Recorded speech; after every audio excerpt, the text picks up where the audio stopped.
ایک چارواہ بکریاں چرا رہا تھا۔ اس اثنا میں کہ ایک بھیڑیا آیا اور اس کی بکری اٹھا کر لے چلا۔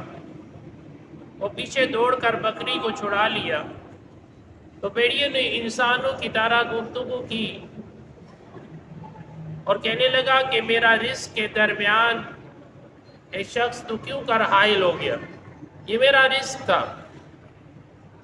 تو چرواہ متعجب ہوا اور بولنے لگا کہ عجب بات ہے، بھیڑیا بھی انسانوں کی طرح گفتگو کرنے لگا۔ تو بھیڑیے نے کہا اس سے زیادہ اور تعجب خیز بات نہ بتا دو۔ تو چرواہ نے کہا کہ کیوں نہ، ضرور بتائیے۔ تو بھیڑیے نے کہا کہ مجھے چھوڑ دو، اس پہاڑی کے پیچھے ایک نبی ہے جو کہ عظیم المرتبت، ایسا عظیم المرتبت ہے کہ کوئی اس جیسا دنیا میں کوئی اور تشریف لایا ہی نہیں۔ ان کے لیے اللہ تعالیٰ نے جنت کے دروازے ہمیشہ کے لیے کھلے رکھے۔ اہل جنت صحابہ کرام رضوان اللہ تعالی علیہم اجمعین ان کی بارگاہ میں ہمہ وقت موجود ہے اور جہاد کو تکتے رہتے ہیں کہ کب جہاد کا حکم آ جائے، ہم جہاد میں چلے جائیں۔ اور فرمایا کہ بھیڑیا کہنے لگا کہ اس گھاٹی کے اس کراس کرو اور اس کی نبی کی خدمت میں تم پہنچ جاؤ۔ تو وہ شخص کہنے لگا چرواہ کہ میری بکریوں کی کون حفاظت بھلا کرے گا، اس پہاڑی میں اگر چھوڑ کر چلا جاتا ہوں۔ تو بھیڑیے نے جواباً کہا کہ میں آپ کی بکریوں کی حفاظت کروں گا۔ اور چنانچہ چرواہ نے بھیڑیے کو بکریوں کی حفاظت پر چھوڑ کر بارگاہ رسالت مآب صلی اللہ علیہ وآلہ وسلم میں حاضر ہوا۔ جب آپ کی بارگاہ میں حاضر ہوا تو آپ کے چہرہ اقدس کو نورانیت والے کو دیکھا تو رہا نہ سکا، آپ فوراً ایمان لے آئے اور مسلمانوں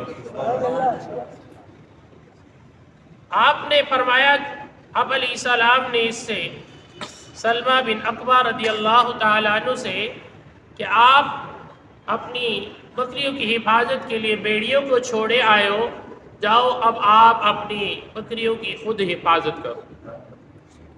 واپس جب یہ لوٹ کر آیا شخص تو بھیڑیے نے بخوبی جس طرح حفاظت کرنے کی ذمہ داری ہوتی ہے اس طرح گویا اس نے اپنی ذمہ داری کو نبھایا۔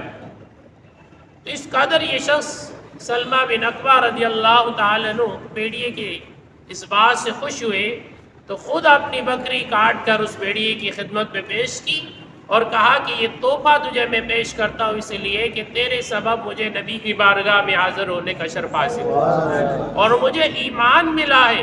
اب یہ تیری بارگاہ میں یہ بکری پیش کرتا ہوں۔ اور پھر فرمایا کہ یہ شکرانے کے طور پر بھیڑیے کی خدمت میں پیش کی۔ علماء کرام فرماتے ہیں یہ کون شخص تھا؟ فرمایا سلمہ بن اکوع رضی اللہ تعالیٰ عنہ تھے، جنہوں کہ اللہ تعالیٰ نے ایمان کی دولت نصیب فرمائے۔ پھر یہ فرمایا گیا کہ سلمہ بن اکوع رضی اللہ تعالیٰ عنہ اللہ تعالیٰ نے کتنا ان کا نصیب چمکایا کہ بے شمار احادیث مبارکہ آپ نے آپ علیہ السلام سے حفظ کی، یاد کی۔ اور پھر فرمایا 3 بار بیعت رضوان میں گویا کہ حاضر ہوئے۔ اور پھر فرمایا گیا اولین آخرین میں آپ کا نام شمار آتا ہے اور آپ علیہ السلام کی خدمت میں ہمہ وقت حاضر رہتے اور جو بھی جماعت آپ کی بارگاہ میں بیعت کے لیے حاضر ہوتی تو آپ بھی اپنی آپ کو پیش کر لیتے، یا رسول اللہ مجھے بھی اس بیعت میں دوبارہ سے شامل کر لیجئے۔ یہ تھی سلمہ بن اکوع رضی اللہ تعالیٰ عنہ کی نبی پاک صلی اللہ علیہ وآلہ وسلم سے بے پناہ محبت۔ دعا ہے رب ذوالجلال کی بارگاہ میں کہ اللہ تعالی ہمیں بھی نبی پاک صلی اللہ علیہ وآلہ وسلم کی سچی محبت عطا فرمائے، آمین۔